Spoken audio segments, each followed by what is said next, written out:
Hello everyone and welcome back. In today's video we got a couple things to discuss, including a couple of game recaps from the past couple of days, a couple of news updates, including a couple of waiver updates, and some injury news, and we've got a couple of players to look at. Let's look at some players who could be rental options around the trade deadline, who have gotten off to really good starts and could be very good value pickups at the deadline. I got 8 players that I want to talk to you guys about, so stay tuned for that. We'll get to all of that coming up right now.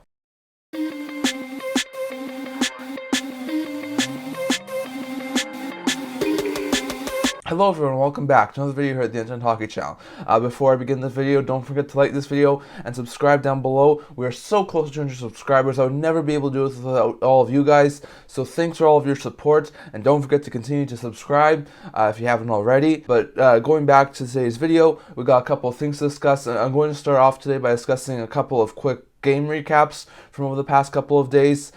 We had a full slate of 12 games on Thursday. We had a couple of games yesterday. I want to just quickly touch on all these games. First, we had the Sabres and the Flames on Thursday. It was a really close game, really good back and forth matchup, but the Flames were able to come away with a 4-3 victory thanks to goals from Walker Duehr, Jonathan Huberdeau, Blake Coleman, and Adam Ruzicka. Meanwhile, the Buffalo Sabres had 2 assists from both Cozens and Dahlin, and then Tage Thompson, John Jason Peterka, and Eric Johnson, his first as a member of the Buffalo Sabres, all scored for Buffalo. So a close game, but the Sabres fell to 1-3, while the Flames improved to 2-1-1. Then in a rematch of last year's playoff series, the second round series between the Panthers and the Leafs, the Panthers were once again able to beat the Leafs. Panthers won over the Leafs 3-1. Sam Reinhart continued his hot start with a goal and an assist, and then both Oliver Ekman-Larsson and Kevin Stenlund had their first goals as a member of the Panthers. Meanwhile, the Leafs alone scorer was Mitch Marner, so really good game, really tight contested affair, but both teams are now 2-2-0. Then Tampa was able to halt their 3-game losing streak with a huge victory over the Vancouver Canucks. Tampa Bay was able to get some goals from Nikita Kucherov. Kucherov scores twice for the Tampa Bay Lightning. Nick Paul had a goal and an assist for the Bolts, while Michael Eisman scored the other goal for the Lightning. For the Vancouver Canucks, JT Miller had a goal and an assist. Elias Pettersson had 2 assists tonight. And then both Brock Besser and Tyler Myers had scored for the Vancouver Canucks in the loss. So really close game. The Canucks have now lost 2 straight. The Bolts are able to get back to 500 after losing 3 straight. The Oilers continue to not look overly well after a 4-1 loss to the Philadelphia Flyers. The Flyers were able to get 2 goals from Cam Atkinson, as well as 2 assists from Couturier and Tippett, while Fabbri and Sean Walker, his first as a member of the Flyers, were the other goal scorers for the Philadelphia Flyers, while Zach Hyman was the lone goal scorer for the Oilers. The Oilers continue to have problems scoring, and their goaltending continues to look not so good. So really bad stuff there from the Edmonton Oilers. Then we had the Golden Knights continue their extremely hot start. Interesting stat here. They are one of only, I think, 3 teams to win a Stanley Cup and follow the next season up with a start of 5-0-0. The Golden Knights have done fantastic. First time since 85-86 that has happened, if I'm correct, when the Oilers won the Cup. But it was a really good start for the Golden Knights. They win over the Winnipeg Jets 5-3 to improve their record to 5-0-0. The Knights had 3 assists tonight from Shea Theodore, a 2 assist night from Mark Stone, and then all of Marchessault, Martinez, Howden, Roy, and Eichel all scored for Vegas. So once again, scoring from everywhere. The Jets were able to get a couple of goals from Alex Iafallo, and then Nikolai Ehlers had a couple of assists, and Cole Perfetti also scored for the Jets. So it was a really close game, but the Knights were able to pull away late, get the huge win for themselves, and they can be the first defending Stanley Cup champion to start the following season 6-0-0 later tonight. So really fantastic stat there, and the Knights are just showing how dominant of a team they are right now. Then you got the Arizona Coyotes, who took a huge win over the St. Louis Blues, 6-2. Clayton Keller, Sean Durzi, and Nick Schmaltz all had a goal and an assist. Matias Michelli and Juuso Valimaki both had 2 assists in that game, while Marco Carcone, Nick Bjugstad, and Jason Zucker's first of the Coyote were all also goal scorers for the Arizona Coyotes, while Jacob Vrana had a goal and assist for the Blues, and Sammy Blais had a goal for the Blues in the loss. The Blues' first regulation loss of the season. So a really tightly contested affair, but the Coyotes are able to go up to 2-2-0, dropping the Blues to 1-1-1. Then you had the Kings with a huge victory over the Minnesota Wild, 7-3. Just real domination there, even though their goaltending still not 100% really great. Their offense looks fantastic. Pierre-Luc Dubois had a couple of goals in that game. Kempe had a goal and an assist. Fiala had a 2-assist night, while Trevor Moore, Blake Lizotte, Carl Grunstrom, and Vladislav Gavrikov all scored for the Kings. Meanwhile, for the Wild on their side, Kaprizov, Yoel Eriksson and Connor Dewar all scored for the Wild in the loss. It was a really close game, but the Wild will fall to 2-2-0, and the Kings are up above 500 for the first time this year at 2-1-1, so a solid game there from LA. Then we had a huge matchup between the Anaheim Ducks and the Dallas Stars that wound up being Dallas wins 3-2. Heiskanen had a 3-point night with a goal and 2 assists. Pavelski had a goal and assist for the Stars as well, and Hintz also scored for the Dallas Stars in the win. Meanwhile, for Anaheim, Troy Terry had a goal and assist in the loss for the Anaheim Ducks, and Leo Carlsson in his first NHL game after recovering from a short-term injury that was sustained in the preseason, scored his first career NHL goal. As you can see here, remember, all clips are credited to Sportsnet, but as you can see here, Carlsson scores his first as an NHL player. And that was a really good moment for the Ducks, but it was a loss for the Anaheim as they drop the game to Dallas 3-2. Dallas improves to 2-0-1, and Anaheim drops to 1-2-0. Then the Kraken were able to avoid starting the season with 5 straight losses with a huge victory over the Carolina Hurricanes, 7-4. Vince Dunn and Oliver Bjorkstrand both had a goal and 2 assists. Andrei Burakovsky had 2 assists game, while Gord, Belmar, who had his first as the Kraken, Schwartz, and Cartier, who had his first regular season NHL goal, all scored for the Seattle Kraken. Meanwhile, Jarvis had a 3-point night for the Canes, tallying 2 goals and an assist. Nosen and Staal both had 2 assist nights, while Fast and Kotkaniemi both scored for the Canes in the loss. Really close game, but the Kraken are able to advance to 1-4-1 with their first win of the season. Canes dropped to 2-2-0. Then the Colorado Avalanche were able to remain undefeated. They're either 3-0 or 4-0 right now, and they are able to beat the Chicago Blackhawks 4-0.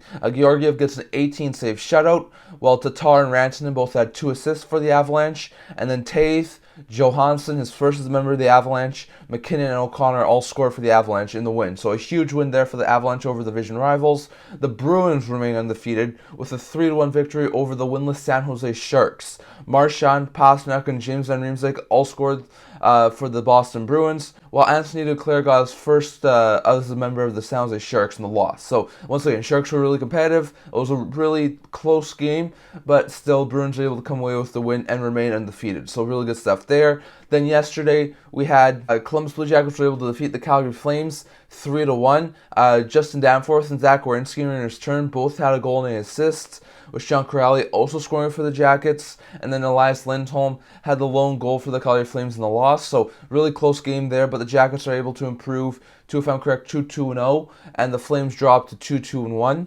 And then we also had a game between the Devils and the Islanders. It was a really close game. Matthew Barzal had a couple of goals, Brock Nelson had a couple of goals, and Kyle Palmieri had a couple of assists for the Islanders. Jesper Bratt for the Devils had 3 assists. Timo Meier had a 2-assist game for the Devils. Jack Hughes had another fantastic performance, putting up 2 goals and 2 assists for the Devils. And then there was also goal scorers from Tyler Toffoli, his first as a member of the New Jersey Devils, Dougie Hamilton, and Luke Hughes, who had his first goal of the season.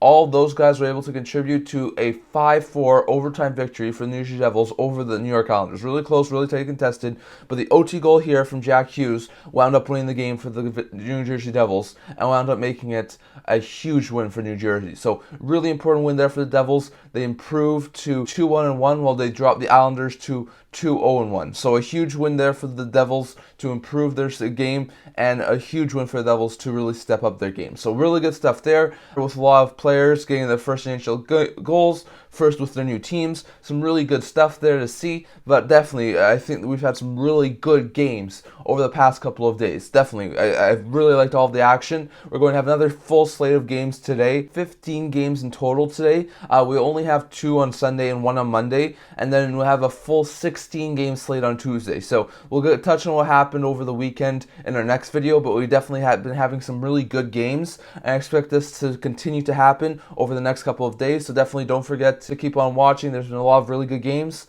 Going over to a couple of news pieces here from the past couple of days. First, on the waiver wire, I know last video we talked about Kevin Labanc possibly being on waivers. It sounded like he was going to be placed on waivers according to Frank Saravalli, but it wound up not happening. Labanc wound up playing in his first game of the season on Thursday, and he was not placed on waivers. So as much is that last video I said he would sound like he was going on waivers. He did not go on waivers, which I think is a little bit surprising. I don't know why there would be information about Labanc being placed on waivers if he wasn't going to be. So really interesting thing, but Labanc was not placed on waivers. Kirill Plastic, who he said was on unconditional waivers for the purpose of contract termination, did indeed clear waivers, and his contract was terminated by Pittsburgh. So Pittsburgh has opened up themselves a roster slot with the termination. So solid stuff there from the Penguins. But we have had a couple of waiver updates over the past couple of days. On Thursday, there was a couple of players who were placed on waivers, just not Kevin Labanc. That was Simek with the San Jose Sharks, who just was activated off of injury reserve. He was now healthy. He was placed on waivers to be sent down. That was Jansen Harkins in Pittsburgh. He's done all right, but he hasn't really shown fantastic stuff since being claimed off of waivers from the Winnipeg Jets, so he was placed on waivers. And then Zach MacEwen, who the Sens signed to a 3-year deal in the offseason. The Sens needed some cap space and a roster spot to call up a defenseman with Artem Zub being injured, which we'll get to in a couple minutes. So Zach MacEwen was placed on waivers. I think MacEwen was the one who got the most notice. Simek's a decent third pair defenseman, but a $2.25 million cap was never going to get claimed. Harkins is a solid fourth-line forward, as is MacEwen, but MacEwen was signed to a 3-year deal, and I think that's why a lot of people were surprised that MacEwen was on waivers. But he did wind up clearing, as well as Harkins and Simek. So all three of those guys wound up being sent to the minors. Simek's going to try and reestablish himself as a solid defenseman in the minors after starting the season injured. Harkins was not claimed by Winnipeg. He could have been reclaimed by the Jets and sent to their AHL affiliates, but the Penguins were able to sneak him through waivers. They keep him, so that's a good sign there. Hopefully he can do well in the AHL and earn himself a call-up option. For MacEwen, it just seemed like it was a mathematical thing that the Sens had to do. MacEwen's a solid player, but he's not much more than like a physical type forward. He's not going to put you up very many points, and the Sens do really need a defenseman. They only had 6, and it sounds like Zub's going to be out for a little while, so they need to call up a defenseman. And after sitting out the game against the Washington Capitals, it seemed like MacEwen was the likely option. So they sneak him down on waivers, and he should definitely be able to be called up whenever they need him for a call-up option. So those are some solid waiver updates there, but I'm not overly shocked that any of those guys wound up clearing. I mean, Simek's contract makes him claim-proof. MacEwen had 3 years left on his deal, so even though it was salary is $775,000, and a team probably could have taken a flyer on him, I don't think a team would have wanted to keep on paying him for the next 3 years. So I think that really helped the Senators in keeping MacEwen. And I was a little bit surprised Harkins wasn't reclaimed by Winnipeg, but Pittsburgh's able to sneak him down on waivers. So I'm not overly shocked that no one was claimed. I thought maybe one of them would be, but I'm not overly shocked that none of them were. And then we had another waiver placement yesterday. I'm not sure exactly if he's claimed or not. The recording of this video, we have not found out the waiver update for today yet, but Liam Foudy with the Columbus Blue Jackets, who was a former first-round pick, has not done overly well over the past couple of years. He's on waivers as well today, so that's because the Jackets activated Zach Werenski yesterday. We'll go to that in a second too. But Foudy at this point in time is more of like a third-line player, winger, center. He's a very versatile player. He can play in a lot of different positions. He's a really, really good young player, but he just hasn't been able to find his game at the NHL level. So I wouldn't be surprised if a rebuilding team like maybe a San Jose or an Anaheim who needs some more youth maybe took a flyer on the kid. I think that's a really likely possibility, but I still think it's a little bit of a possibility too that with his play over the past couple of years not being where it needs to be, there's a good chance I think that he clears waivers and sent to the minors as well. So I wouldn't be overly shocked if a team took a flyer on him, especially a younger team who's looking to get some more good players, especially given the fact he was if I'm correct, former first-round pick. But on top of that, given his play over the past couple of years, I wouldn't be overly shocked if he wound up clearing waivers. So it's going to be interesting to see what happens later today. I'll get to that in our next video. But Foudy is on waivers, and there's a possibility he winds up getting claimed. But MacEwen, Simek, and Harkins all cleared waivers and have been sent to their team's minor league affiliate. So that was going to be interesting to see. Going over to a couple of injury updates here. First, with the San Jose Sharks, Nikita Okhotyuk was cleared to play and sent down to the minors. So was Simek. That's why he was placed on waivers. And so was Marc-Edouard Vlasic. Those guys were all cleared to play. Jamie Drysdale has a lower body injury for the Anaheim Ducks, and he's out day-to-day right now. Nick Bonino and Alec Martinez were both cleared to play for the Rangers and the Knights, both getting into the team's last games. Martinez's first game of the season, I think, against the Winnipeg Jets, so that's really good news for the Golden Knights. Cody Glass has a lower body injury for the Predators. He's out for an unknown period of time. And James Schwartz has an undisclosed injury. He's going to be out for an unknown period of time. Mark Staal has a rib injury, and he's going to be out for the next 6 weeks. So Flyers lose a solid veteran defenseman for the next month and a half. Devin Levi and Zach Benson both have lower body injuries and are out day to day, so the two young Sabres may miss the next couple of games due to some injuries, so hopefully they're not overly long-term injuries. Jordan Dumais, who was on season opening injury reserve, and Zach Werenski, who was on IR, have both been cleared to play. Werenski was returned to game action against the Flames yesterday, while Dumais was returned back to the juniors. Letang and Achari have recovered from their injuries, so good to see that the Penguins players are back. Robbie Fabbri has a lower body injury. He's going to be out for the next month. So this guy who missed a lot of last year due to injury just can't seem to catch a break. Hopefully Fabbri's not out overly long period of time, but he's going to be out for the next little while. Colin Miller has an undisclosed injury out for an unknown period of time with the Devils. Cody Glass has a lower body injury. His lower body injury has been updated to going to be out for about a week, so Glass is probably going to miss the next couple of games for the Predators. And then Patrick Laine, who took a pretty bad hit in last night's game against the Calgary Flames, has an upper body injury, and he's going to be out day to day for the Jackets. So really bad news there for Columbus. Some really bad injury updates there, especially for guys like Staal and Fabbri and Glass are going to be out for a pretty significant period of time. So hopefully those guys can recover well and are back in the not too distant future. And lastly here, I want to touch on a couple of players today in my trade rumor part of this video. So there's not really overly abundance of trade rumors, so I want to look at a couple of players who are rentals, so players in the final year of their deals, who I think could be dealt at the deadline, but are not the bigger type players. So you're going to have guys like William Nylander, Noah Hannafin, Elias Lindholm, on top of some other big name players who are going to be available at the deadline. There always is. But there's always a couple of lower end players who are playing extremely well, who are pretty good value deals, who some teams try and go after at the trade deadline. There's a handful of players, 8 players here, who I think could sort of fit that bill and could bring their teams some pretty decent trade packages for at least of how they have started the season. So there's been a couple of players here who've had fantastic starts to the season, who if they keep up this play will be really, really hot commodities come trade deadline time. So first, in goal. So I got 1 goalie, 3 defensemen, and 4 forwards here to discuss. First with the goalie, and that's a goalie in Peter Mrazek, who I think could wind up finding himself trade at the trade deadline. Now, Mrazek is not as flashy as a guy like Connor Hellebuyck could have been if he didn't sign, but Mrazek has started out the season quite well. Mrazek has a 1-2-0 record for the Chicago Blackhawks with a 3.03 goals against average and a .924 save percentage. Mrazek has actually looked pretty well and has kept the Hawks in games they probably shouldn't have been in.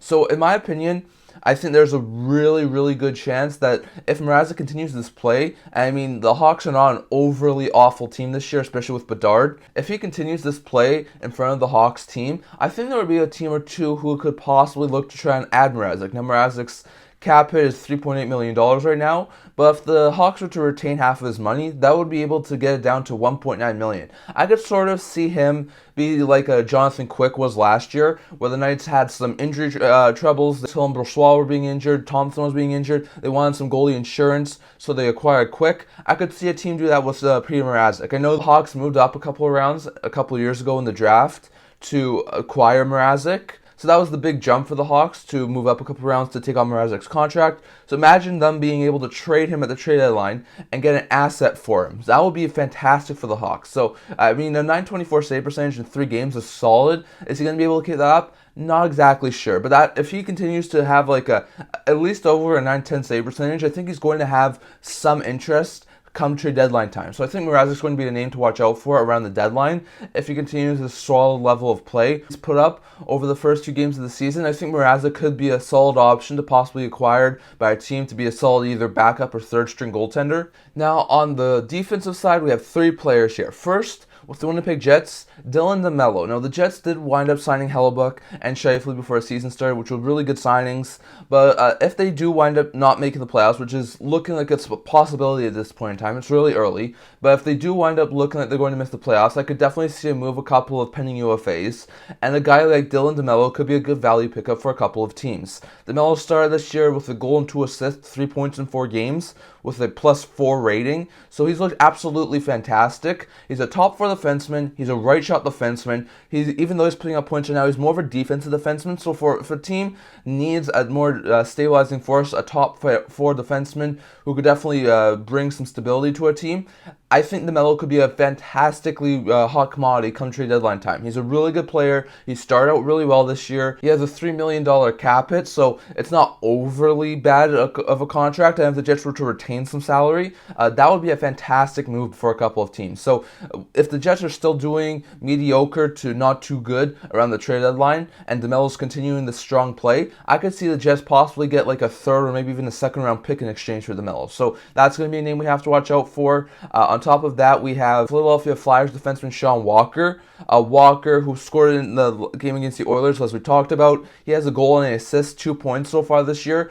has a +1 rating over the first 4 games for the Philadelphia Flyers. He's looked quite well. I don't think he was a bad fit in LA, but it was just that his contract was not the greatest, and for the Kings, they couldn't afford him. But he's a really good third pair defenseman. So if the Flyers were to retain a little bit of salary, bump the cap hit down to around, like, let's say $1.5 million, I think there would be a ton of teams interested in Walker as like a solid third pair defenseman who can definitely put up some points, maybe be a solid third pair stabilizing defenseman. So yeah, I think of Philadelphia, which I do expect to sort of regress after their hot start. If Philadelphia is to be out of the playoffs, I think Walker could be a very interesting add for a couple of teams. Maybe bring the Flyers like a 3rd or 4th round pick. I think that's a possibility. Another one will be Matt Grzelcyk. Grzelcyk hasn't done overly well to start the year. He's had no points. I think he's right even on the plus-minus scale in the first 3 games, so he's not done overly well, but he's a solid third pair defenseman.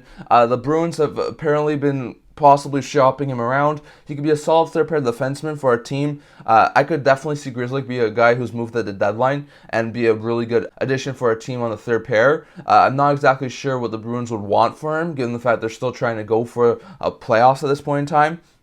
But I definitely think that if Grzelcyk was to be moved to help them upgrade their forward group, I think they would definitely do that. So it's going to be interesting to see, but I would definitely not be shocked if Grzelcyk, who's a solid third pair defenseman, makes $3.6 million, was a guy who was moved around the trade line. But he could be a good value add, I think, in my opinion, even though he hasn't had the greatest start to the year. I think he could definitely be a solid addition for our team. And then on the forward group, we've had a couple of players who I think have had really good starts too. We think could be fantastic value deals at the trade deadline. First, Jacob Vrana in St. Louis. He was acquired at last year's trade deadline. The Blues have looked all right this year, but if they're still hovering around the making the playoffs, possibly missing the playoffs, we saw this last year when they moved their UFAs. I could see a move UFAs like Kapanen, Blais, and Vrana. Vrana's had a fantastic start to the year, putting up a goal and 2 assists with 3 points, a +3 rating in 3 games. So he's looked absolutely phenomenal. Vrana's playing in a top 6 role right now. He's given the position to succeed, in my opinion. And at a $2.625 million cap hit, with the ability to put 20 to 30 goals up, I think there would be a lot of interest in Vrana come trade deadline time. There could be a lot of teams who could need some depth scoring, who could use a guy like Vrana. And at that $2.625 million cap hit, that's not bad. If the Blues were to retain even more salary on Vrana, it would just make it a huge possible trade candidate for the deadline.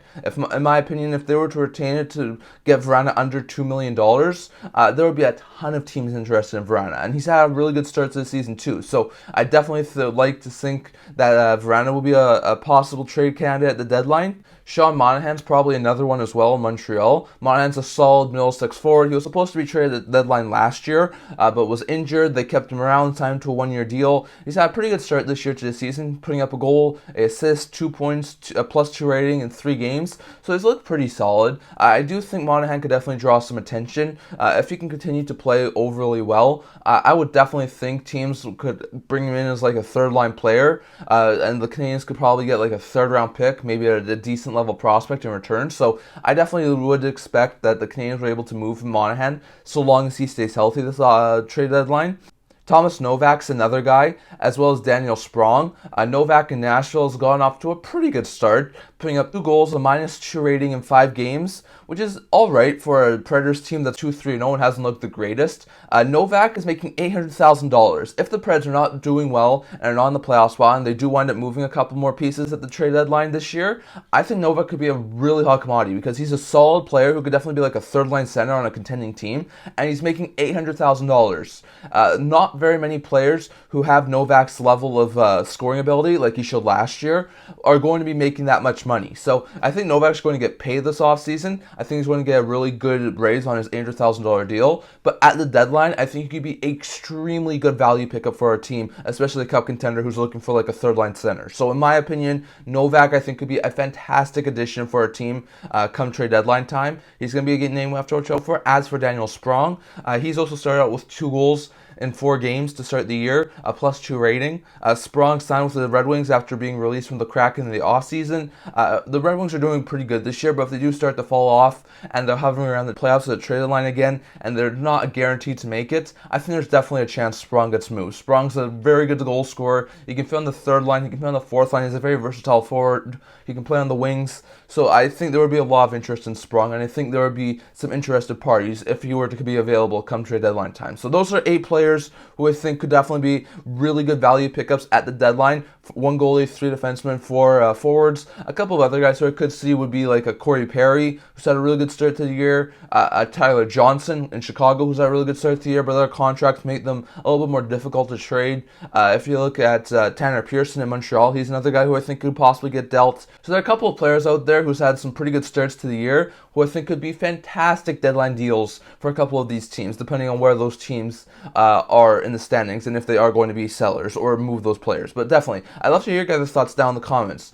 Is there any other players that I missed that have had pretty good starts this season that you think could be good value additions, like solid maybe 3rd line forwards, 3rd maybe 2nd pair defensemen, possibly backup goaltender? Definitely. If you think there's anyone else I missed, definitely let me know down in the comments. What do you think about the waiver updates, the injury updates, and how have you guys liked the games that have happened over the past couple of days? Definitely. I'd love to hear your guys' thoughts down in the comments. But that's all I'm going to talk about for today. Once again, remember to like this video, and if you really liked it, remember to subscribe down below. We are so close to 200 subscribers. Thanks for all of your support. I would never be able to do this channel without you, so thanks to all of you guys, and don't forget to continue to subscribe. I also do a blog talking about news, rumors, analysis, stuff like that, so definitely check that out. I'll leave links down in the description below, and I can't wait to see you guys all for the next video. See you guys soon.